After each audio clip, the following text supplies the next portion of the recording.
സോണിഫോർ ടിപ്സിലേക്ക് സ്വാഗതം. ഇന്നത്തെ നമ്മുടെ വീഡിയോ അഡീനിയം വളരാനും പൂക്കൾ ഉണ്ടാവാനും ഏത് വളമാണ് കൊടുക്കേണ്ടത് എന്നതിനെ കുറിച്ചാണ്. എൻ്റെ വീഡിയോ ആദ്യമായി കാണുന്നവരാണെങ്കിൽ സബ്സ്ക്രൈബ് ചെയ്ത് സപ്പോർട്ട് ചെയ്യാനും ഇഷ്ടപ്പെട്ടാൽ ലൈക്ക് ചെയ്യാനും മറക്കല്ലേ. അഡീനിയം ഇഷ്ടപ്പെടാത്തവരായി ആരും ഉണ്ടാവില്ല. അതിൽ പല നിറത്തിലുള്ള പൂക്കളും അധികം കെയറിങ്ങും ആവശ്യമില്ലാത്ത ഒരു ചെടിയാണ് അഡീനിയം. അഡീനിയത്തിന് നല്ല സൂര്യപ്രകാശം ആവശ്യമാണ്. 2-3 ദിവസം കൂടുമ്പോൾ മാത്രം വെള്ളം കൊടുത്താൽ മതിയാവും.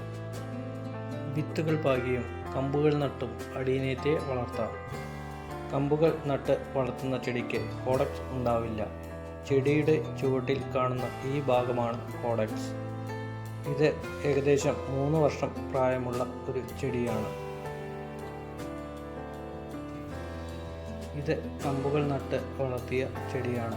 ഇതിൽ കോഡക്സ് ഇല്ല, പക്ഷേ ധാരാളം പൂക്കൾ ഉണ്ടാവും. ഇനി അഡീനിയത്തിന് ഞാൻ കൊടുക്കുന്ന വളത്തെക്കുറിച്ച് നോക്കാം. ചെടിയുടെ ചുവട്ടിലെ മണ്ണ് വേരുകൾക്ക് കേടുവരാതെ ഇളക്കി കൊടുക്കുക. ഇങ്ങനെ ഇളക്കി കൊടുക്കുന്നത് മൂലം ചെടികൾക്ക് നല്ല വായു സഞ്ചാരവും നമ്മളിടുന്ന വളം ചെടിയുടെ എല്ലാ ഭാഗത്തേക്ക് എത്തുകയും ചെടികൾക്ക് പെട്ടെന്ന് വലിച്ചെടുക്കാൻ പറ്റുകയും ചെയ്യുന്നു. ചെടിയുടെ ചുവട്ടിലെ മണ്ണ് ഇളക്കി കൊടുക്കുമ്പോൾ താഴെ കാണുന്ന കോഡക്സിൽ തട്ടാതെ വേണം മണ്ണ് ഇളക്കി കൊടുക്കുവാൻ. നല്ലപോലെ മണ്ണ് ഇളക്കിയതിന് ശേഷം മാത്രമേ വളങ്ങൾ ചെയ്തു കൊടുക്കുവാൻ പാടുള്ളൂ.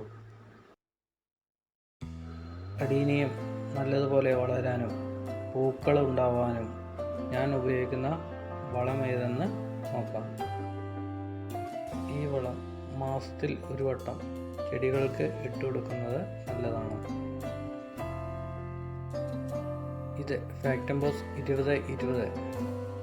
ഇതിന് വെള്ള നിറവും മുത്തുപോലെയുമാണ് ഇരിക്കുന്നത്.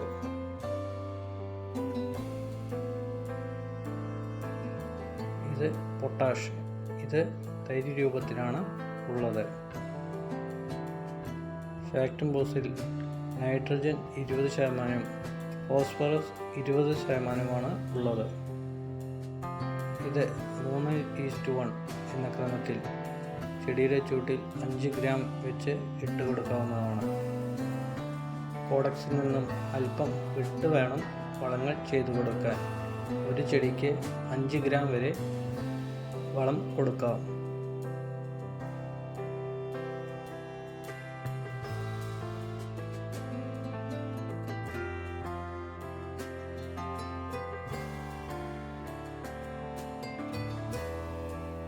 വളം ഇട്ട് കൊടുത്തതിന് ശേഷം മണ്ണ് നന്നായി വളം കാണാത്ത രീതിയിൽ മൂടുക.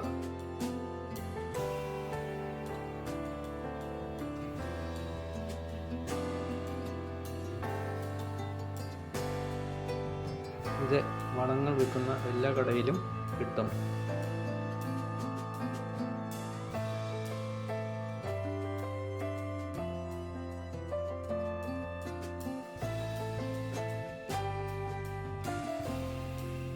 അതിനുശേഷം നന്നായി നനച്ചു കൊടുക്കുക.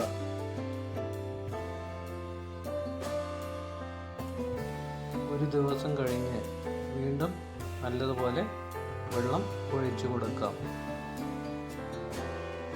ഇത് ചെടിയുടെ വളർച്ചയ്ക്കും പൂക്കൾ ഉണ്ടാവാനും സഹായിക്കുന്നു. അഡീനിയത്തിന് നല്ല സൂര്യപ്രകാശം ആവശ്യമുള്ളതിനാൽ നേരിട്ട് വെയിലത്ത് വയ്ക്കാവുന്നതാണ്.